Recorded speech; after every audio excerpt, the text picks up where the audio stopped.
We do. We have an update this afternoon, as we do typically a few times a year. Last year, right about at this time, we did a little deeper dive like we'll do today. This just gives us a good update on where we are with some of the current projects, as well as some of the future projects that are coming online, particularly the new elementary school that we will begin the process of building this fall with a groundbreaking. And so we have some timelines, we have some things that will give the board and the community kind of a sense now in a little bit greater detail of how things are going to unfold over the next couple of years. So with that, I will turn it over to Dr. Nold, who will start the report. Good afternoon, and this afternoon we will go through, and you'll hear from 4 different individuals, and we'll go through and just highlight some of the things that we have been working on over the summer and will be working on over the next year to 2 to 3 years. And the 5 areas of information that you will, or 5 areas that you will receive information on will be, first of all, just a summary of the summer building projects, just an update on that information. The second of which will be giving you some of that data and look that some of you had requested with the city of Sioux Falls, the Sioux Falls School District, and some of those projections of where the individual students are located as we look at the city of Sioux Falls. Our new Northwest, and put that in quotes there, elementary, because it's still to be named, but that will be named, so we can stop calling it at some point in time Northwest Elementary, unless that's determined the name. So we will go through that process and give you a timeline on that and talk about a few other aspects of the new elementary. And then just very briefly, update on community campus, and then would finish that out with a K-12 Spanish immersion programming report. So you hear from 4 different individuals as we go through this process. Obviously, welcome to ask questions as we're going along, and then we'll open it up at the end for questions as well. So we will start out with the first area here, which is our update on the 2023 summer projects. And Mr. Kreider will come forward and present that.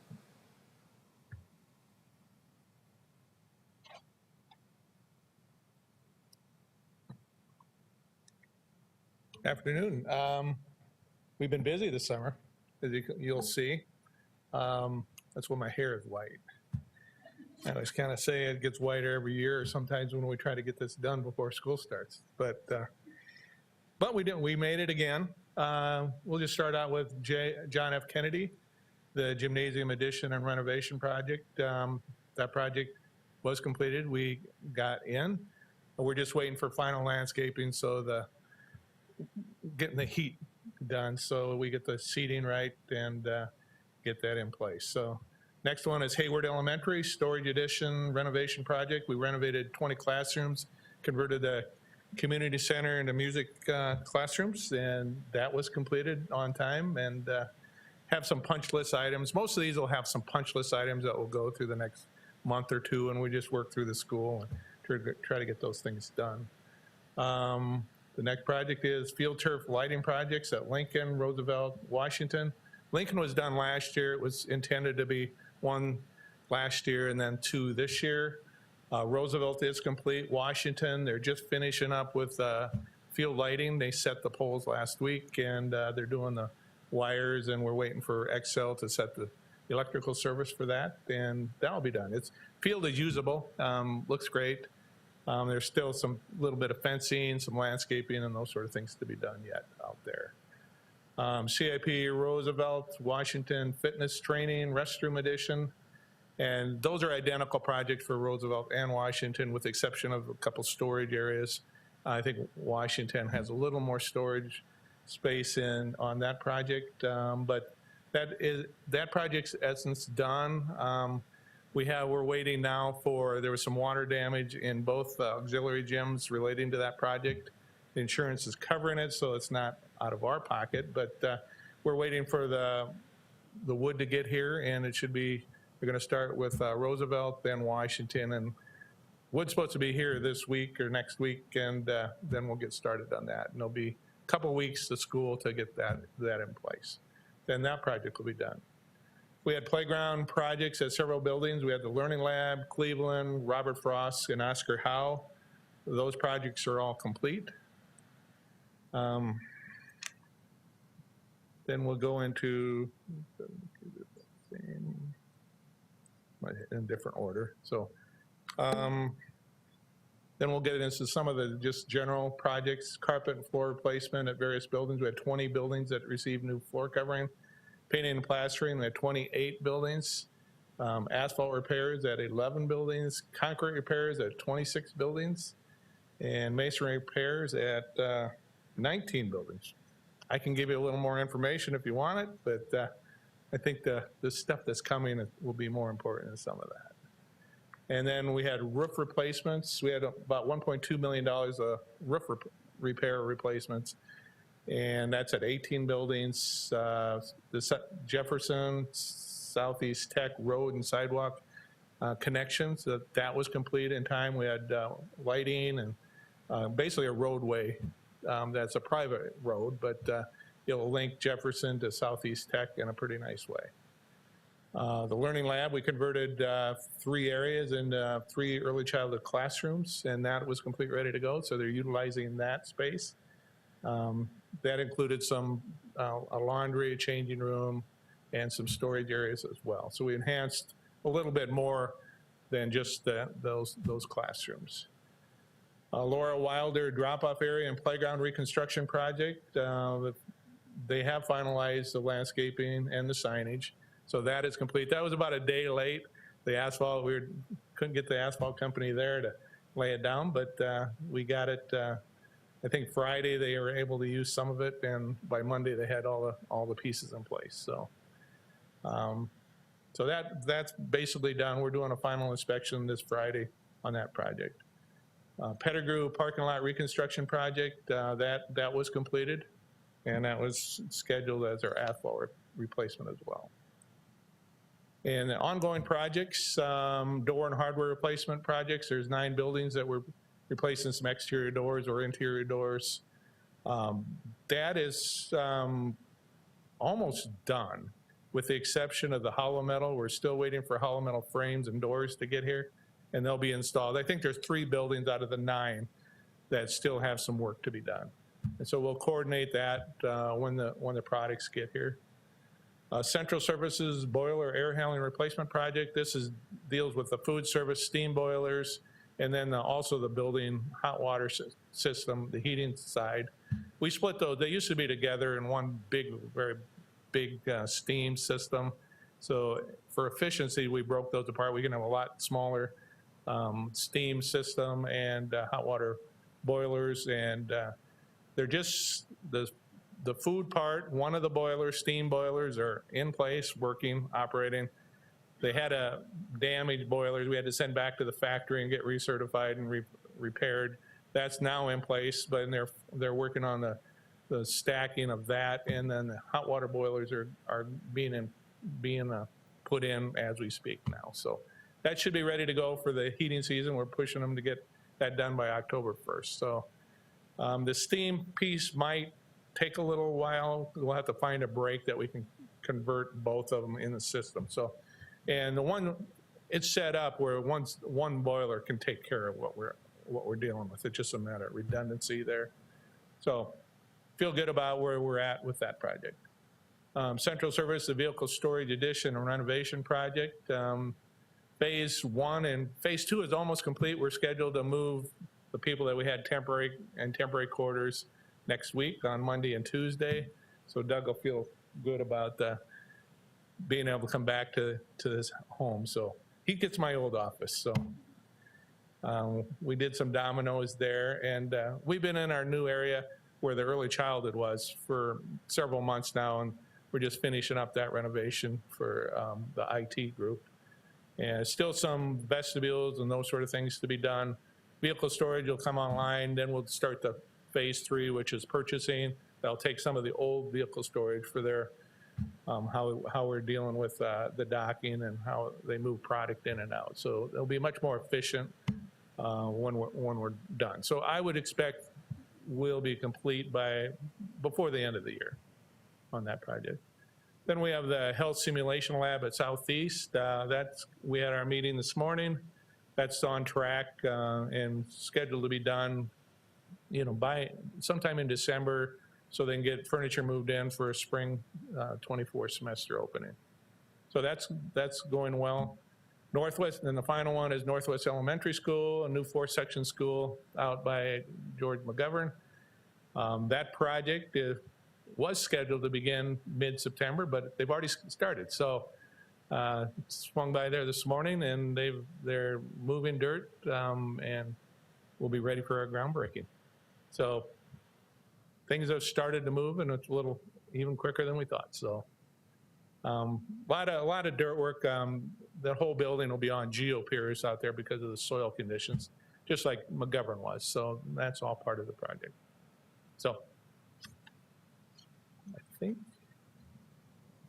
that's the end of mine. And if you have any questions, I'm happy to answer anything. Yes, we just have to be dynamic. We have enough schedule in that elementary. We should not have any issues with that. But you know, when we start looking, we got to do things differently than we did. We used to be able to bid things in fall and be ready to go in spring, get them in. So we got to think a little bit differently about ordering boilers, chillers, electrical switch gears a year out. So there's some dynamics. What keeps me up at night is if we have a failure to a chiller or something, and it could be 6 months before you get it fixed. So we've got to, you know, some big motors take some time. So there is some supply issues, and it's not like it was. So we keep making sure we don't get ahead of ourselves when we do projects. I mean, I can always reference Cleveland when we were going to replace the chiller. I said, we don't take the old chiller out until that new one's sitting on site. And we would have not had air conditioning for that fall that year. So we just have to pay attention and what that delivery is. It's like the kitchen project, the air handler is still not here, and it's almost been 8 months, and it's supposedly shipped in the next month or so. But we didn't let them take the old one out. So we just got to pay attention to what we're doing. And good. So hopefully we'll get through it. Thank you. Anybody else have any questions or comments? No? All right. Yeah, Thanks for the thank you.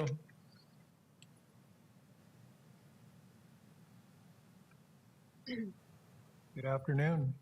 I'm going to talk a little bit about capacity and enrollment and kind of how we look at that, and try to be proactive instead of reactive in the way here.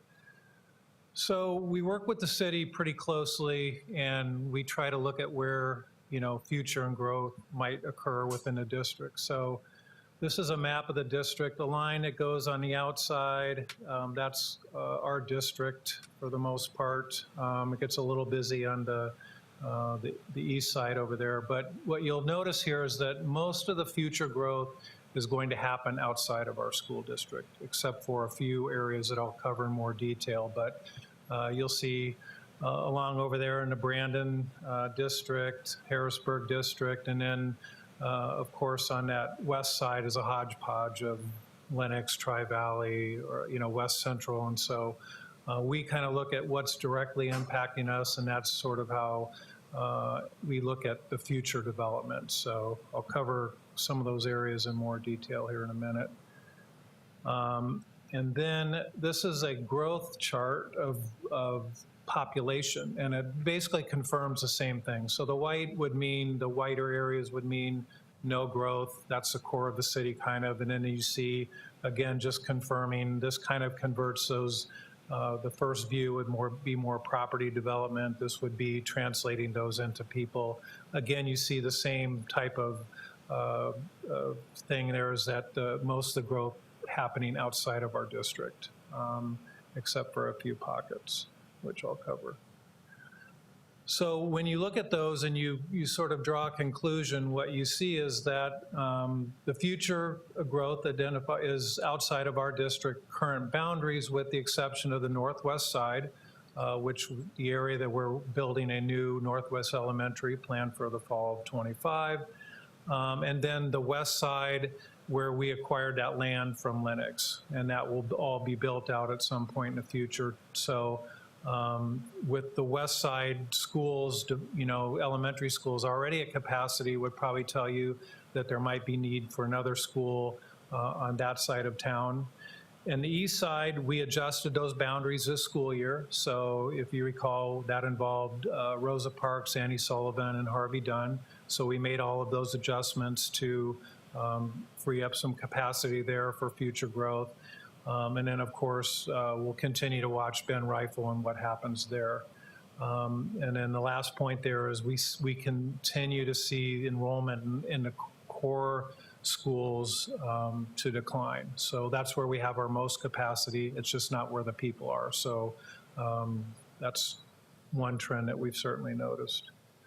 This is a little busy. I wouldn't take anything away from this other than this is part of the science that we use when we look at our capacity. So, you know, we look at every school, we look at every room that's available, and then we try to forecast available capacity to what we're forecasting for enrollment. And this would tell you, again, that you see schools like Cleveland, Hawthorne, Terry Redland, they have capacity. The schools on the outside beltway don't have much capacity, especially in the west side. And then we did, again, target some areas like we freed up some capacity at Renberg and Rosa Parks, and because we know that we're going to have future growth in that area. So we just continue to look at our capacity in schools, and that kind of tells us where we might need added capacity. So one specific area, that red dot there, that's where the new school is going to go. And then you kind of see where all the blue dots are for the most part. That's where our enrollment is. So we'll talk about timelines and how we're going to look at we're going to have to redo boundaries at the elementary school to fill that school up. And so you'll see the kind of the blue area down in the lower left-hand side of your chart. That's kind of Hayward. And then you have the upper part there, which is Renberg today, and a little bit of Hawthorne that we reboundaried that temporarily. So we'll have to reboundary all that to fill that school up with existing enrollment and future enrollment, and possibly look at maybe a program or something that we want to put there. So that's definitely positioned well to where we put that school for future growth. This is the area that I was talking about, the land that we acquired for, Lennox, from Lennox. Of course, there's no water, no sewer there yet, so there's no students there, but eventually that will be built out, and that will be another area that we will, because of, we already know that Discovery's full and Oscar Howe, JFK, those schools, so we know we'll probably have to build another school in that area to be able to handle that future growth that happens in there. So that's one area that we'll be looking at, and land goes quickly, so we'll have to consider what we want to do on that side of town, but that's down the road a few years, certainly.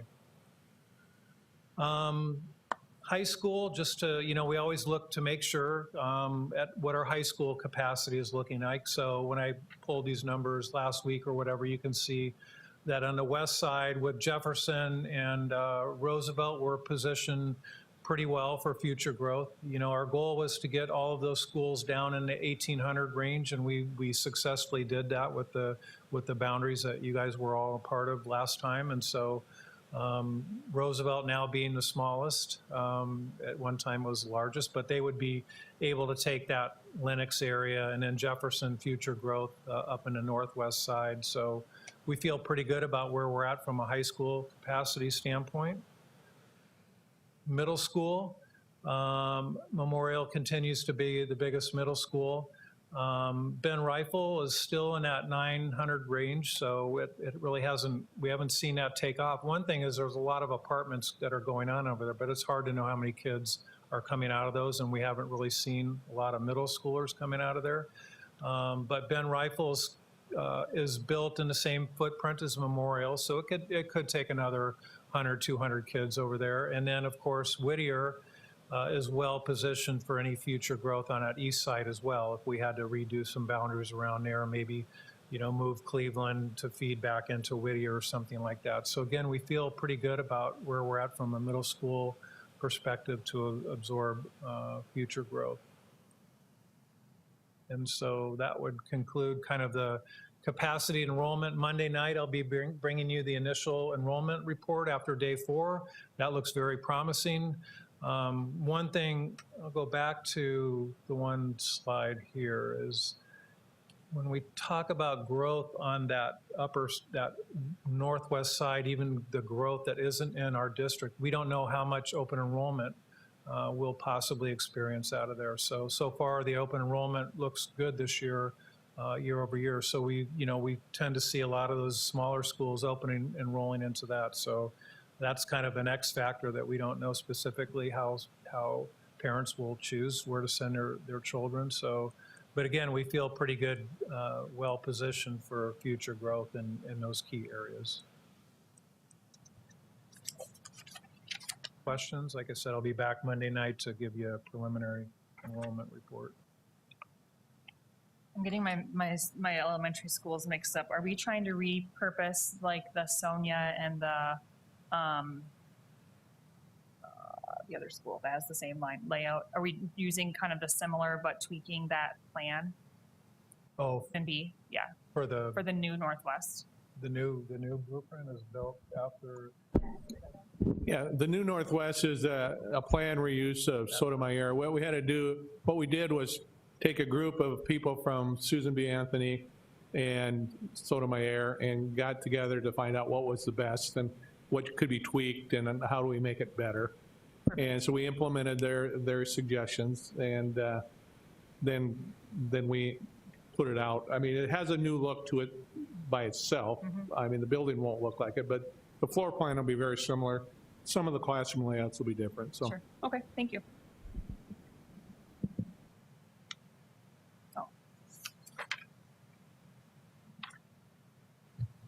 As we step into that next area will be the new elementary school, which is to be named, and we'll go through part of that timeline as well, but at least you have a little bit of a idea now and background on where that growth area is and the necessity, obviously, of this elementary school. A couple photos here to start out with, and you just see a little bit of the design of that building, and as was stated, it have some of that same footprint of some of our other buildings, but a little bit of a different design on the outside here. And so it just gives you a little bit of a preview of what you would see in and of that. Obviously not finalized off these, and you at least have a inside look. So looking into this, we started out with a look at opening, obviously, this building in 2025 in the fall. So as you back off of that, where we really needed to pay attention to is open enrollment date, December 1st of 2024, so that if there is any consideration of open enrollments one way or another to other schools, or if boundaries change, which they obviously will here as we add a new elementary school, to give individuals that all-important option to be able to utilize open enrollment if they so choose. So the end date that we had in mind with this is obviously the opening of the school in 2025, but even more so the open enrollment date of December 1st in 2024. So as you keep that in mind, we'll go through. The first thing we're looking at is the naming process of that elementary school, which can not come too soon, but we'll look at the survey to collect some public input, which is the same process we utilize with the other schools, especially the middle school and the high school being the latest two that we had looked at. And we'll do that public input by January 1st, somewhere in there. These are not hard set deadlines, but we're trying to at least just plan this out. So get some of that feedback and then be able to pull together a group to be able to have the name of the new school in that January, February timeframe, somewhere in there of 2024. So not too far off as far as we look at the timing. Mascot selection, that's a question that comes into, and that may be something that is done through with the families that are part of that school as well. It could be some of the exciting piece. Some pieces of information, school colors and things, may benefit us to know in advance, but some of those other factors we would allow the individuals with the student council or the families that would be there to help be participants in. We would look at July through December of 2023. So as we go through that, we'll do the background work, obviously with the potential boundaries that could come into play with this and how that would look. We had a little bit of that, obviously, when we had to do some shifting and some of those families being temporarily moved to another elementary school to make room at Renberg. And so we will go through that possibility and then study that programming alternatives that could potentially go there. It doesn't mean that something has to go there, but are there other programs that may be located at that elementary school as well? So we can answer some of those questions. And then we're using the 2023 enrollment as a guide. And so we'll look at that this fall. You'll see an initial report coming up that was referenced by Mr. Morrison, and we'll see hard numbers on that at the end of September. So that's a little bit of the front end of the numbers. As we move into January and March, we'll really narrow down those boundary alternatives, and this will impact, obviously, the elementaries around there. And we'll look at the post-boundary alternatives for feedback. We'll get those posted out there so that individuals can see those and just look at the options. And they'll look for that public feedback. We'll use Let's Talk prior to that so that people can be able to give us input and provide that. And then we'll have some community engagement sessions so that individuals can speak about that if they have a concern one way or another as far as the boundary, wishing to be included or not, before we bring that consideration through. And again, it'll go back out to Let's Talk if we make any adjustments from there. Eventually, then, that will come to the Board of Education. We look at that somewhere in that June timeframe of 2024. So we'd bring in those boundary considerations at that point in time. You'd be able to discuss those and see what some of those final options are after we had all the public input. And we'll finalize those new boundaries and any special programming at the school, and hopefully have that vote be somewhere in the July or prior to July 1st. And so we have that set into place, and people will know that well in advance as we start to go into that next school year there. And again, what that'll really do is helps us then when we get to July and December, we can make those notifications, gives us plenty of time there to be able to notify families that are going to be impacted by any type of a change, and they will be able to then decide whether they would elect option for open enrollment to a different school. And so we'll go through and talk about quite a bit of that as we keep the board informed leading up to that December 1 open enrollment date. We do look at, in November of 2024, to identify new principals somewhere along that timeline. That's not set yet, but we really need to have somebody in place, however that will look, so that we can do the hiring in January through May. And so obviously planning those things out as well, but just that's a question that usually comes up, and when will that be hired? How will they do the hiring process? A little bit different than it was at the high school, but still definitely needs to be considered in so they can do that process going through those months when the hiring is critical.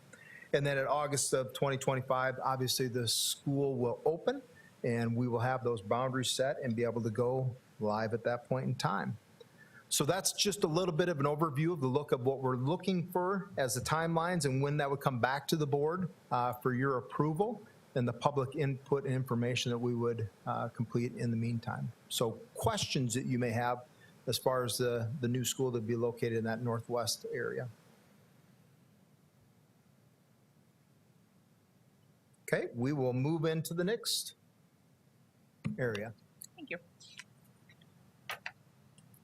Good afternoon.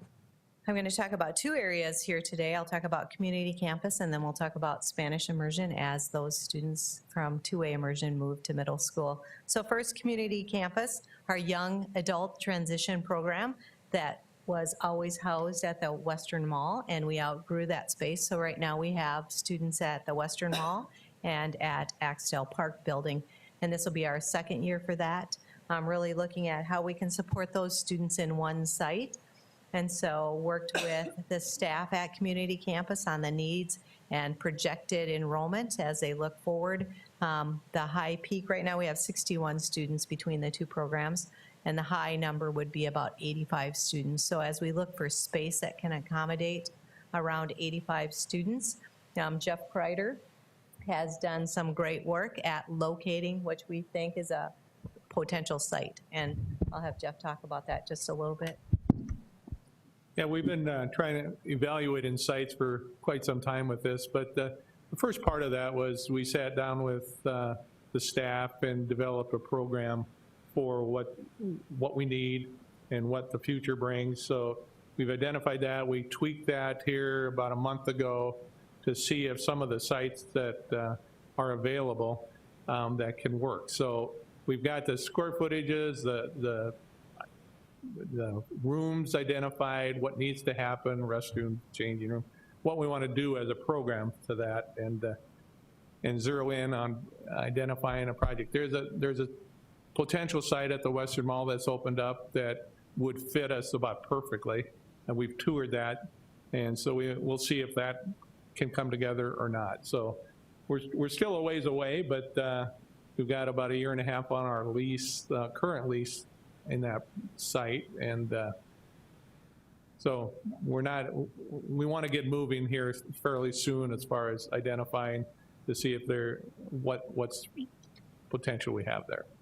And the site really accommodates the students at Western Mall with the public transportation, location to jobs. So that site really does work out well. So again, Jeff and his crew really looking to make sure if we can move forward with that project. So any questions for Mr. Kreider or myself on community campus? I feel like Okay. that Western Mall location has been really good. It's centrally located, it's easy to access, lots of parking, things like that. So it would be great if there was a way to accommodate that and just continue to grow it Yep, there. and trying to get the staff back together Yeah. for that programming too. So, Thank you. thanks. All right, we'll move on to Spanish immersion. As you know, the Spanish immersion program continues to grow that enrollment. So I thought we'd start with the mission. The mission of the program is to successfully educate biliterate bilingual students for global competency. And we know those seal of biliteracy continues to grow with that. And we really have a program that is nationally recognized and probably the top in the nation, and up for sure in the upper Midwest. And so just a great, great program. And so how do we continue to support that? With the pillars of dual language education, we know that biliteracy, that high academic achievement, and that social cultural competence are those three pillars that we continue to strive for in our one-way education, our Spanish immersion, and our two-way. And I thought it was really good for us to look at the history, because some of you have been here and working with that program since 2006, when we started that planning and development, and we had our first kindergarten class in 2008, and then moved on to middle school in 2014, opened up Sonia Sotomayor in 2016, first class enters in 2017. Then we started two-way immersion at Rosa Parks and Hayward, and we included heritage speakers and Edison as space allowed in that programming. And then the first class graduated in 2021, and in 2025, our two-way immersion students will enter middle school.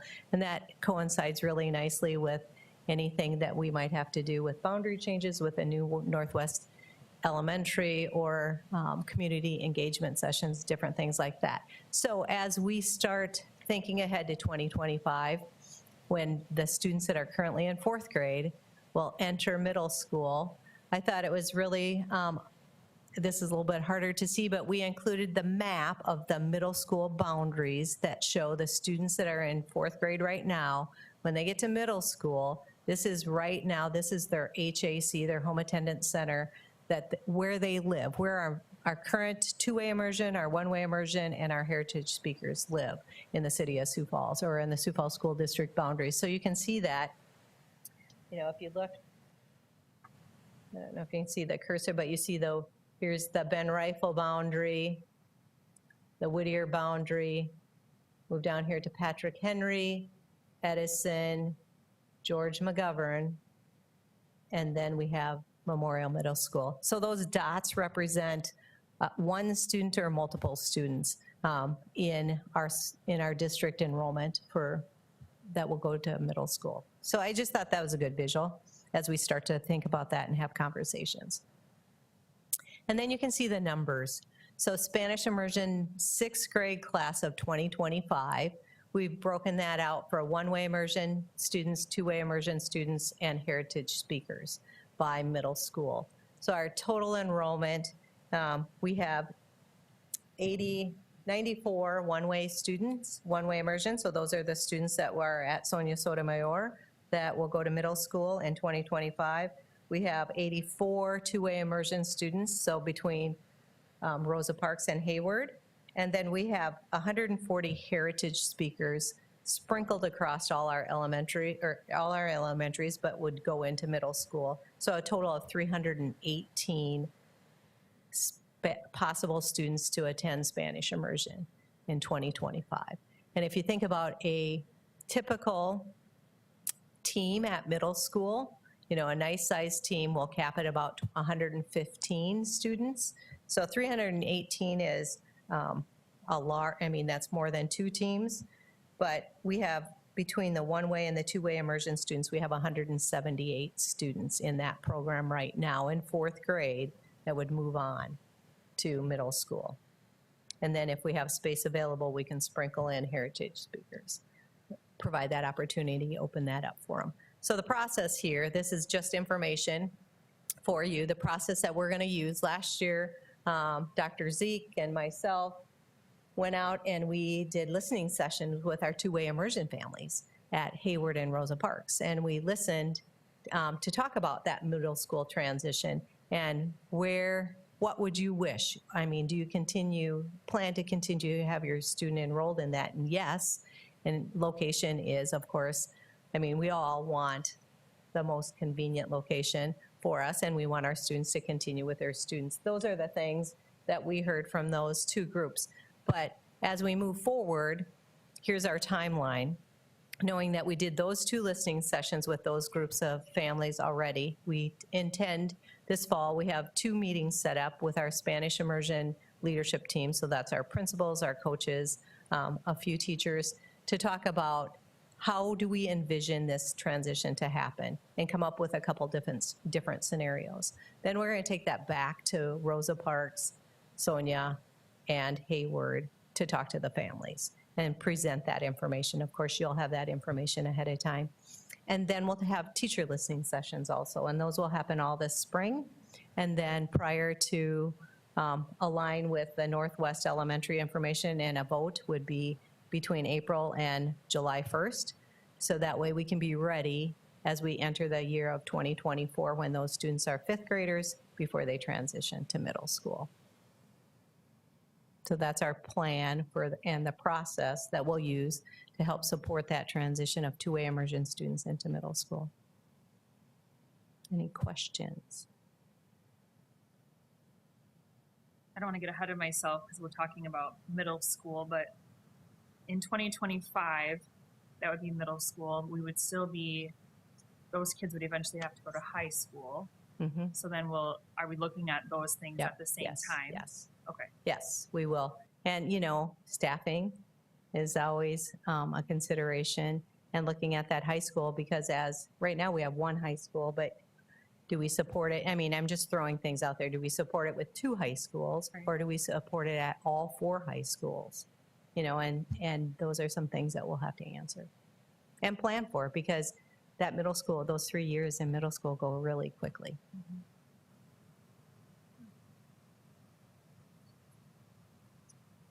Any other questions, thoughts? Do we know, do the classes get bigger after this 4th grade class, or are they pretty consistent? Just from like an enrollment perspective, like we looked at 3rd grade and 2nd We have grade. it all the way. Yeah, it's pretty consistent. We had some years at Sonia where we had 125, and then we backed off. So from 5 sections to 4, and now we're back to 5 sections this year at Sonia. And so we did back off there for a few years, so it's a little bit lower, but then it increases again. All right. Thank you. Thanks.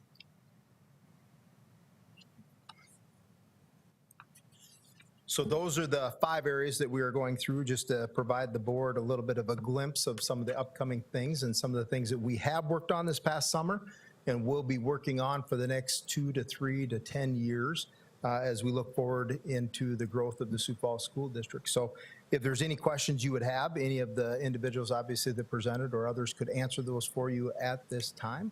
So we'd stand by for any other questions you would have. If not, that would complete our presentation of the Sioux Falls School District Building and Programming Planning Report.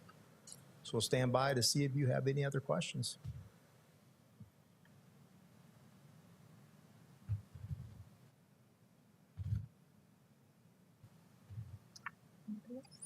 Just appreciate all the work that's gone into this, because it's a lot of planning and a lot of data points that we need to look at so that we can make the best and most informed decisions when the time comes. So thank you.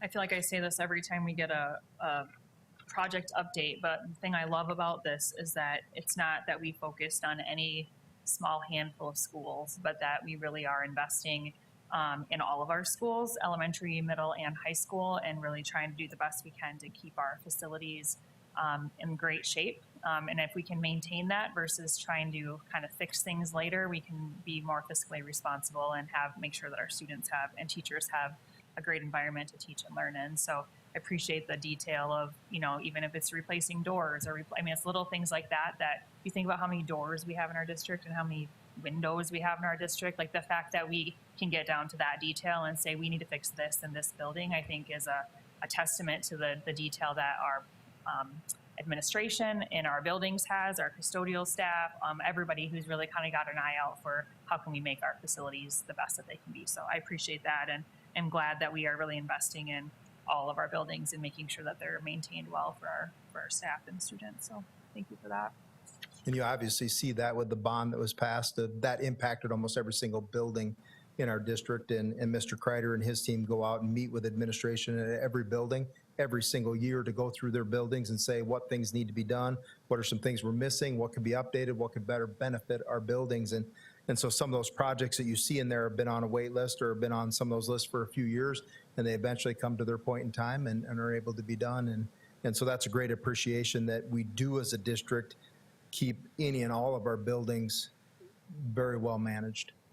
They're kept up to date and managed well, where others are having to close during this last week when you had heat and different things like that. We do not have that issue, and we keep our buildings up to date and intact. But you never know with the supply and demand, because we talked about that several times. If something were to happen, then obviously we react to that and we'll work through it. So, but that is a strength of our district. We have paid attention to our buildings and our resources that way.